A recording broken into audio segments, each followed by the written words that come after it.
Hello and welcome to another figure review. After about a year of hiatus, I finally decided that I'd get around to kind of kicking this channel back off again. And so I figured that we would start it off with none other than the original SH Figuarts, Son Goku, the original version. Obviously not the Super Saiyan, not an SDCC exclusive, just the very first release. So we'll just go ahead and take a quick look at the packaging. This is pretty standard for the earlier SH Figuarts figures. Pretty simple stuff. I'm not entirely sure why it says OU at the end there. I believe that was simply a mistranslation. Go ahead and move that out of the way. As well as I also bought this with the original brown box. I got this for a pretty good deal on eBay, so I couldn't pass it up to have it in my collection. So we'll go ahead and first we'll set this figure to the side and we'll take a look at the accessories. So we come with the Kamehameha effect, obviously the charging one, which looks really good. You have the blue airbrushing on the ends here, or actually, maybe it's white airbrushing. Yeah, okay, so it's clear plastic. I never really took a look at this, with both white and blue airbrushing. And the way that this connects in is essentially you have a bunch of these little rods along with this center piece, and they're each keyed differently, so they can only go into their specific slot. Once you set it in there, that's the only way that it can go. As you can see, it has little divots for the fingers for the Kamehameha hands, which I'll show you momentarily. And then he just obviously holds it like a charging Kamehameha. Really good, looks great on display. So we'll go ahead and set that guy to the side. And then in the realm of hands, we have the two fist hands that come on him in the package. Two Kamehameha effect hands, or obviously whatever you want to end up using these for. Any of these hands can obviously not used for what they're intended to. Two Ki Blast hands. Again, they're not specifically for Ki Blasts, but good for effects. Two Style Pose hands with just two fingers clenched, similar to the Kamehameha, but like I said, with two fingers clenched on the ends there. And then we have two flat, I guess you could call these Ki Blast hands as well. I don't know, maybe use them for karate chop. And then we have one instant transmission hand. It's worth noting that all of these are actually molded in tan plastic and then painted over with tan paint as well, with very, very minuscule amounts of shading. It's not very obvious, but it is there. It's probably difficult to tell on camera. Okay, actually, the camera picks it up a lot better than the human eye does. You can see it at the top of the wrist there, and the fingers. I didn't really notice that until it was actually on camera. In the realm of faces, there's the stern face, which comes on him in the package. You have a Kamehameha, or I suppose just yelling face. Unfortunately, the eyes are fixed in one position. It really bothers me when figure companies do that. It really limits the posing options, but oh well, it was their decision. A simply happy face. Another more light-hearted face, not as expressive as the other face I just showed you. And then a scared face.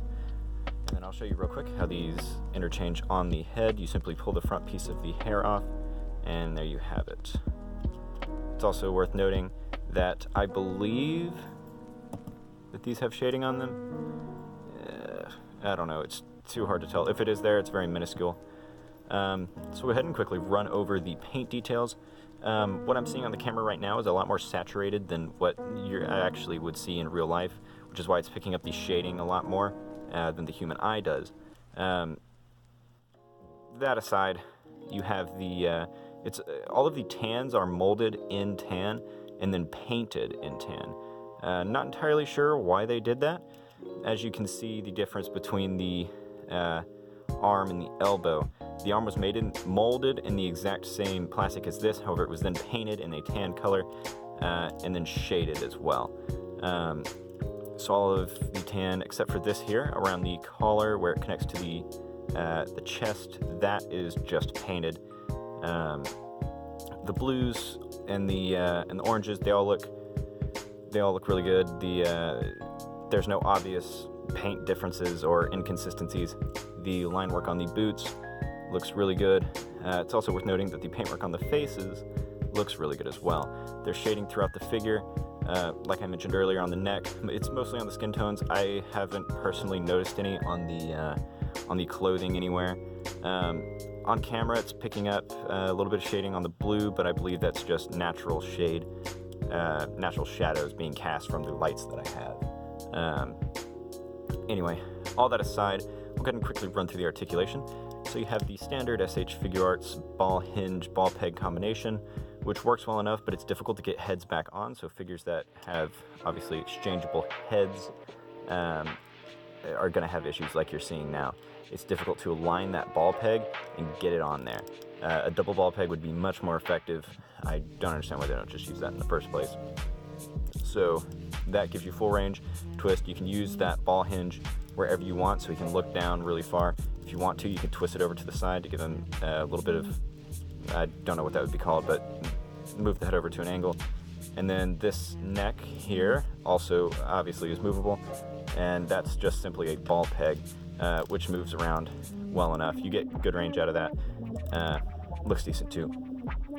And in the tradition of these older SH Figuarts, you have, I don't really know how best to describe it. It's essentially a ball peg that comes into a ball hinge covered by a socket, which gives you good range. This piece right here is connected by a ball peg here, which goes obviously into the shoulder, so that moves wherever you need it to hide the articulation.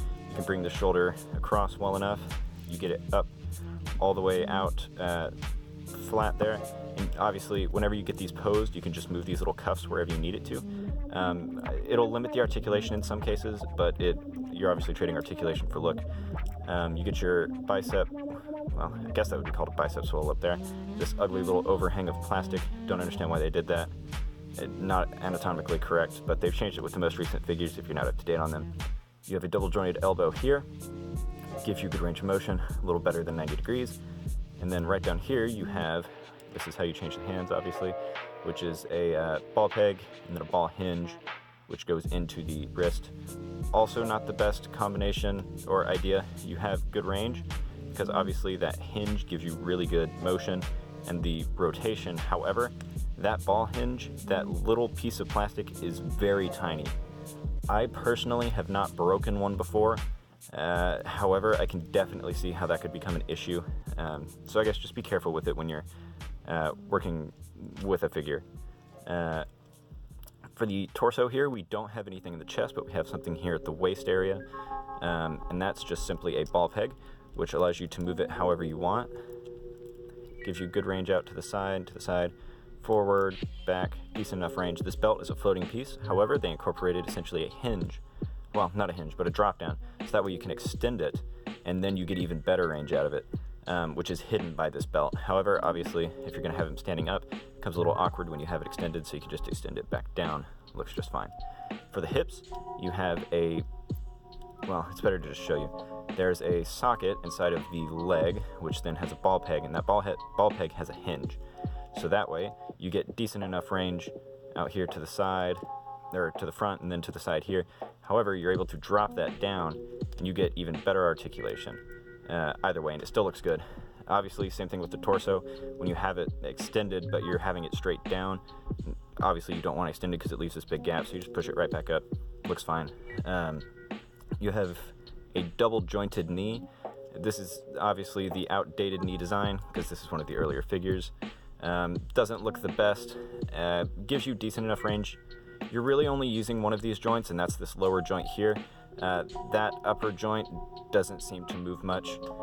That's just the way that it was built. However, when you're using these older joints, you need to be very careful, because as you can see, there's a separation here, and if you're not careful, when you go to move it back, that could catch, and you could pull the whole joint out. This lip here catching there. So what you need to do is you just need to be very careful, pull it back, and let it slide back under where it needs to go. Rather than catching there, and you pull the whole joint out there. I knew someone who did that. Obviously, it was a mistake, not intentional. No sort of swivel here at the shin would have been nice, because then you'd be able to line up this red stripe here, but it's simply fixed in place. Then you have a double ball peg here for the ankle assembly, which just allows you to move it however you get a decent enough ankle rocker. Obviously, it comes off like I've just done. It's molded in orange plastic. I don't know why. Design choice, I suppose. It generally stays on, excuse me. Then you have a toe hinge, which doesn't really give you too much range, but definitely works enough.